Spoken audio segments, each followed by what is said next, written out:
সুতরাং বাবার সামনে কোনো পর্দা নাই। বাবার সামনে যদি পর্দা না করতে হয় তাহলে মুরাদের জন্ম হলো কেন? জবাব দাও। কথা বলতে হবে তো। এখানেই তো ঘটনা শেষ হয় নাই। আপনারা হয়তো ভাবতে পারেন এটা ইন্ধনটা মনে হয় কাকতালীয় ব্যাপার না, সব জায়গায় চক্রান্ত চলছে। এই যে কুষ্টিয়া ইউনিভার্সিটিতে ইসলামিক বিশ্ববিদ্যালয়ের একটা মেয়ে ভাইবা পরীক্ষা দিতে গেল। ভাইবা বোর্ডের সদস্য যারা ছিলেন তারা বললেন, তোমার মুখের মধ্যে নেকাব আছে, পর্দা আছে, সরাও। পর্দা না সরালে পরীক্ষা নেওয়া হবে না। নাউজুবিল্লাহ পড়েন। আপনারা বলেন পর্দা করা সুন্নত না ফরজ? আরো জোরে বলেন। পরীক্ষা দেওয়াটা কি ফরজ? মেয়েটা বলল পরীক্ষা দেওয়া ফরজ না পর্দা করা ফরজ। সুতরাং আমি আমার মুখ থেকে নেকাব সরাবো না। মেয়েটার পরীক্ষা নেওয়া হয় নাই। এক সপ্তাহ পরে আমাদের আন্দোলনের কারণে মেয়েটার পরীক্ষা নেওয়া হয়েছে। আমি আপনাদের শুধু একটা কথাই বোঝাতে চাই, একটা ইসলামিক বিশ্ববিদ্যালয়ের মেয়ে যদি পর্দা করে পরীক্ষা দিতে না পারে, এই যদি হয় বিশ্ববিদ্যালয়ের শিক্ষক মণ্ডলীদের অবস্থা, অন ইসলামিক বিশ্ববিদ্যালয়ে এদেশে ইসলাম কতটুকু নিরাপদ একটু চিন্তা করে দেখুন। আমি আপনাদের কাছে একটা প্রশ্ন রাখতে চাই, আপনারা মেহেরবানি করে সকলে মিলে এক বাক্যে জবাব দিবেন। আমাদের বাংলাদেশের একজন বিখ্যাত আলেম 55 বছর কোরআনে কারিমের তাফসীর করে দুনিয়া থেকে বিদায় হয়ে গেছেন। কথা বলতে হবে, ঠিক কিনা? তিনি একটি কবিতা বলেছিলেন মানুষকে বুঝাবার জন্য চট্টগ্রামের লাখো মানুষের সামনে। তিনি বলেছিলেন, বরবাদ গুলিস্তা কে লিয়ে এক হি উল্লু কাফি হ্যায়, গুলিস্তা কি হার শাক পে উল্লু बैठे है फिर अंजामे गुलिस्ता किया होगा। একটা বাগান ধ্বংস করার জন্য একটা হুতুম পেঁচাই যথেষ্ট। কথা বলতে হবে, ঠিক কিনা? আর হুতুম পেঁচা বসে গেছে ডালে ডালে, সেই বাগানের কি অবস্থা হবে আল্লাহ জানে। আজকে বিভিন্ন জায়গার মধ্যে নাস্তিকরা বসে ইসলাম নিয়ে ষড়যন্ত্র করছে। এই নাস্তিকদের দাঁত ভাঙ্গা জবাব দেওয়ার জন্য বাংলাদেশের তাওহীদি মুসলমানকে গর্জে উঠতে হবে।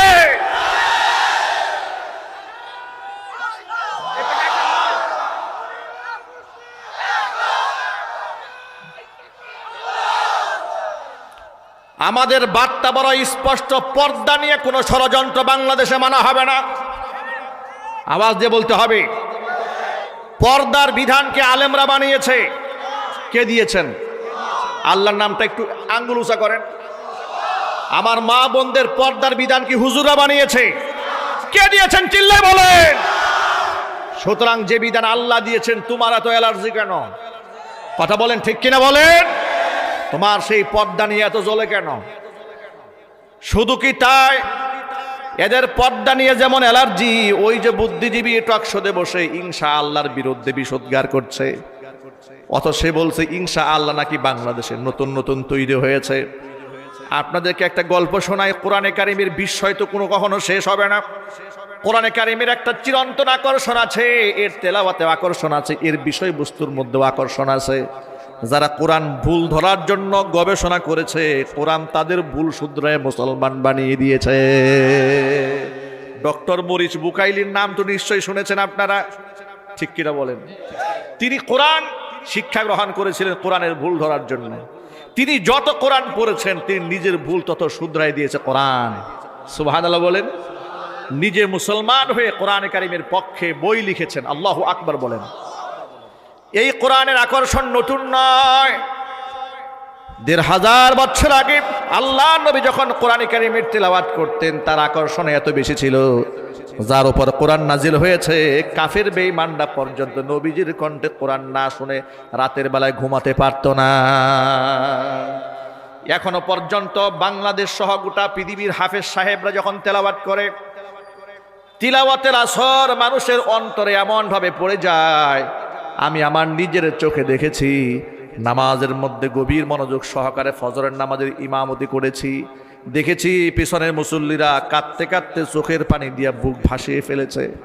কান্নার আওয়াজ সামনে থেকে শোনা গেছে। মসজিদুল হারাম, মক্কাতুল মুকাররমা, মদিনাতুল মুনাওয়ারা এখনো পর্যন্ত খতমে তারাবির নামাজ 20 রাকাত হয়, ঠিক কিনা বলেন? 20 রাকাত তারাবির নামাজের মধ্যে ইমাম সাহেব যখন তেলাওয়াত করেন, তিলাওয়াত শুনে, ভাষা বুঝে না, শব্দও বুঝে না, শুধু কানে আওয়াজ শুনে। কোরআনে কারিমের তেলাওয়াত শুনে যে কত হাদি সাহেবরা উমরা করতে গিয়ে কান্দে, দৃশ্য নিজ চোখে আপনারা দেখে নিবেন। কারণ হলো কোরআনে কারিম সম্পর্কে আল্লাহ রাব্বুল আলামিন নিজেই বলে দিয়েছেন, ইন্নামাল মুমিনুনা আল্লাযীনা ইযা যুকিরাল্লাহু ওয়াজিলাত কুলুবুহুম ওয়া ইযা তুলিয়াত আলাইহিম আয়াতুহু যাদাতুহুম ঈমানা। নিশ্চয়ই যারা ঈমানদার, ঈমানদারের সামনে যখন আমি আল্লাহ পাকের জিকির করা হয়, ওয়াজিলাত কুলুবুহুম, অন্তরটা তাদের বিগলিত হয়ে যায়। ওয়া ইযা তুলিয়াত আলাইহিম আয়াতুহু, আমার আয়াত যখন তিলাওয়াত করে শোনানো হয়, যাদাতুহুম ঈমানা, তাদের ঈমানটা বেড়ে যায়। জোরে জোরে কোন সুবহানাল্লাহ। আমার ভাইরা, সামনে রমজানুল মুবারক আগত। ওই রমজানে অন্ততপক্ষে 20 রাকাত খাতমে তারাবির নামাজের মধ্যে 30 পারা কোরআনে কারিমের তেলাওয়াত আমরা করতে চাই এবং শুনতে চাই বলি ইনশাআল্লাহ। খাতমে তারাবির নামাজ পরিপূর্ণভাবে হক আদায় করে পড়ার আগ্রহ আছে? কার কার হাত দেখতে চায়? নিয়ত আছে কার কার? হাত দেখি। আল্লাহর কাছে দোয়া করব, আল্লাহ পাক যেন আপনাদের মনের নেক আশা পূরণ করে দেন। জোরে কোরআন আমিন। একেবারে ছোট্টবেলায় যখন 11-12 বছর বয়স, তখন আমি আল্লাহ রাব্বুল আলামিনের কোরআনে কারীম হিফজ সম্পন্ন করার তৌফিক আল্লাহ আমাকে দান করেছে। লম্বা সময় এই খতমে তারাবির নামাজের ইমামতি করেছি। আমি দেখেছি যেদিন নামাজের মধ্যে বেশি তারতিলের সাথে, মোহাব্বতের সাথে তেলাওয়াত হয়েছে, ওই নামাজের প্রতি মানুষের মোহাব্বত আরও বেড়ে গেছে। নামাজের মধ্যে কোনো তাড়াহুড়া চলবে না। বাংলাদেশে পাইকারি ধরে নামাজ হয়, ঠিক কিনা বলেন? পাইকারে ধরে নামাজ চলবে না, পাইকারে ধরে সিজদা চলবে না, পাইকারে ধরে তিলাওয়াত চলবে না। এমন যেন না হয় ইয়ালামুন আর তালামুন ছাড়া কোনো শব্দই বোঝা যায় না। এমন হাফেজ সাহেব বাংলাদেশে নাই? জোরে বলতে হবে, আছে না নাই? আমি আপনাদেরকে সামান্য একটুখানি খাতমে কোরআনের তিলাওয়াত শোনাচ্ছি তারাবির নামাজে। আউযু বিল্লাহি মিনাশ শাইতানির রাজীম। বিসমিল্লাহির রহমানির রহিম। আলহামদুলিল্লাহি রাব্বিল আলামিন আর রহমানির রহিম মালিকি ইয়াউমিদ্দিন ইয়্যাকা না'বুদু ওয়া ইয়্যাকা নাস্তাঈন। ইহদিনাস সিরাতাল মুস্তাকিম সিরাতাল লাযীনা আন'আমতা আলাইহিম গায়রিল মাগদুবি আলাইহিম ওয়ালাদ-দাল্লিন।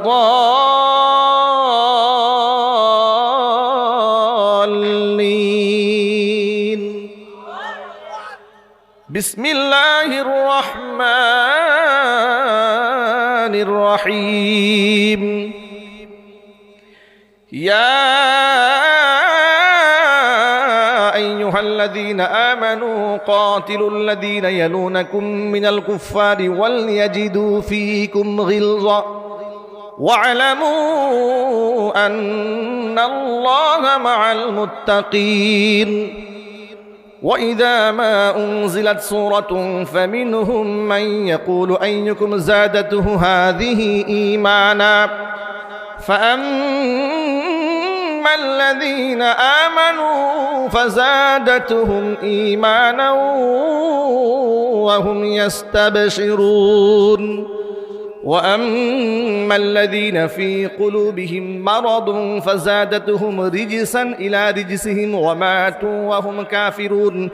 أولا يرون أنهم يفتنون في كل عام مرة أو مرتين ثم لا يتوبون ولا هم يذكرون.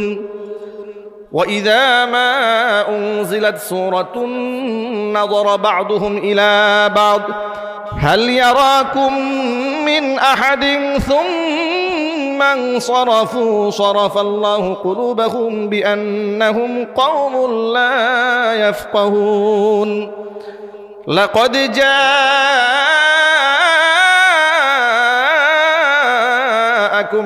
لقد جاءكم رسول من أنفسكم عزيز عليه ما عنتم হারিসুন আলাইকুম বিল মুমিনিনা রাউফুর রহিম فإن تولوا فقل حسبي الله لا إله إلا هو عليه توكلت وهو رب العرش العظيم